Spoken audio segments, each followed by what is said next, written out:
دی ہو آپ پر بھی ہو. میں شکر گزار ہوں اپنے خادم کی کہ انہوں نے مجھے اس لائق سمجھا. میں اس لائق تو نہیں ہوں کہ خدا کے کلام کو بیان کر سکوں. میں شکر گزار ہوں اپنے خادم کی. مجھے جس کلمے کی تفصیل و تشریح کرنے کا موقع ملا ہے وہ چوتھا کلمہ ہے.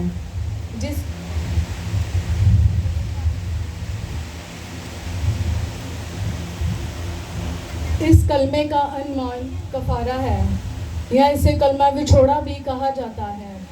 12 بجے سے پہلے 3 کلمات بول دیے گئے تھے. پہلا کلمہ معافی، دوسرا کلمہ نجات، تیسرا کلمہ محبت اور چوتھا کلمہ کفارہ. بائبل مقدس کے مطابق 12 بجے سے لے کر 3 بجے تک 3 گہری تاریکی چھائی رہی.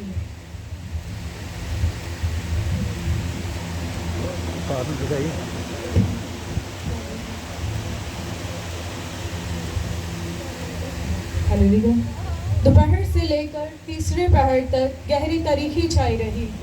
دوپہر کا وقت 12 بجے کا تھا اور تیسرے پہر کا وقت 3 بجے کا. اس کا مطلب یہ ہے کہ 3 گھنٹے تک گہری تاریکی چھائی رہی. کچھ لوگوں کا یہ خیال تھا کہ 3 کلمات اجالے میں بولے گئے، لیکن ایسا ہرگز نہ تھا. پہلے 3 کلمات اجالے میں بولے گئے اور باقی 4 کلمات یک اندھیرے کے بعد بولے گئے.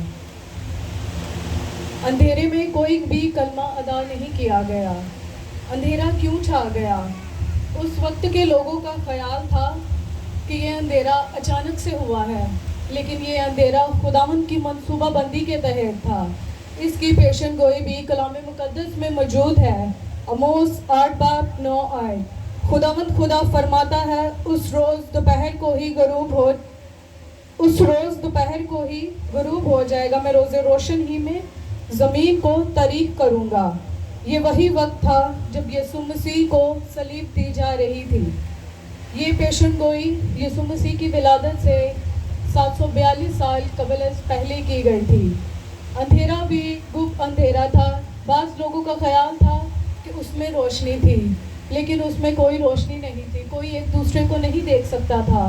یہ وقت آنے سے پہلے یسوع مسیح نے اپنے تمام دشمنوں کو معاف کر دیا، ڈاکو کو نجات دے دی اور اپنی ماں کی ذمہ داری یوحنا کو سونپ دی. کچھ منٹ باقی رہتے تھے. 12 بجنے میں کچھ منٹ باقی رہتے تھے جب تیسرا کلمہ ادا کیا گیا، اور 3 بجنے میں کچھ منٹ باقی رہتے تھے جب چوتھا کلمہ ادا کیا، کلمہ کفارہ. یہودیوں کے نزدیک 3 بجے کا وقت قربانی چڑھانے یا گزارنے کا وقت تھا. 12 بجے جب اندھیرا ہوا تو وہ قربانی تیار نہ کر سکے کیونکہ ان کو کچھ نظر نہیں آ رہا تھا. اسی لیے اس دن کوئی قربانی نہ ہوئی تھی، کیونکہ اب ان کو کسی قربانی کی ضرورت نہ تھی، بلکہ خداوند کا بے برہ، جس کے بارے میں یوحنا کہتا ہے کہ خدا کا یہ برہ جو دنیا جہاں کے گناہوں کو اٹھا لیے جاتا ہے، ان کے گناہوں یا ہماری گناہوں کے لیے کفارہ دیا، ہمارے لیے قربان ہوئے. مسلسل 3 گھنٹوں کی تاریکی کے بعد ملک میں روشنی آئی ہی تھی. تمام دشمنان مسیح، مخالفان مسیح خوش ہوئے ہی تھے. تو 3 بجے کچھ منٹ باقی رہتے تھے جب چوتھا کلمہ ادا کیا گیا. ایلی ایلی لما شبقتنی، اے میرے خدا تو نے مجھے کیوں چھوڑ دیا. یہ کلمہ 2 زبانوں کا مرکب ہے، پہلی ارامی اور دوسری عبرانی. اس جملے میں کچھ ارامی زبان کے الفاظ ہیں اور کچھ عبرانی زبان کے الفاظ ہیں. مسلسل صلیب پر 4 گھنٹے مصیبت، کرب، تکلیف میں گزارنے کے بعد خداوند یسوع مسیح نے بلند آواز سے کہا، ایلی ایلی لما شبقتنی. ہاں، وہاں جو لوگ موجود تھے وہ دیکھ رہے تھے کہ یہ ایلیا کو پکار رہا ہے. ٹھٹھا کر رہے تھے، دیکھتے ہیں ایلیا اس کو بچانے آتا ہے یا نہیں.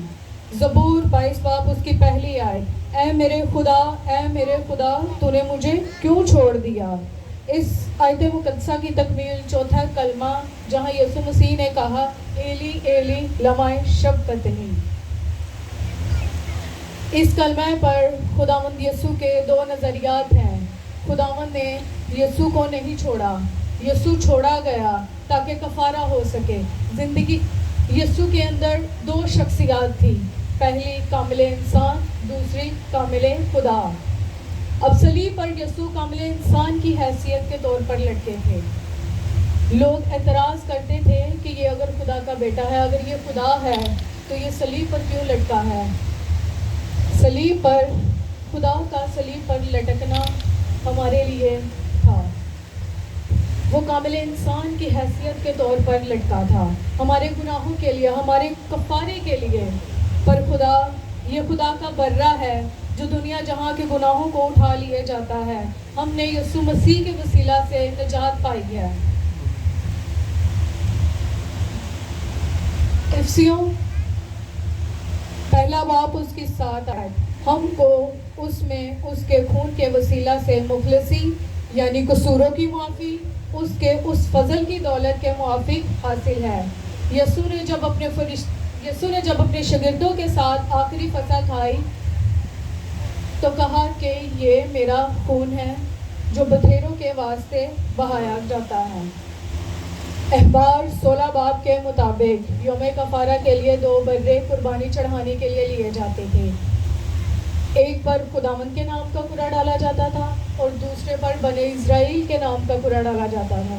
جس پر خداوند کے نام کا قرعہ نکلتا تھا اسے قربان کرتے تھے، اور جس پر بنی اسرائیل کے نام کا قرعہ نکلتا تھا اسے دور بیابان میں چھوڑ آتے تھے تاکہ وہ واپس نہ آ سکے.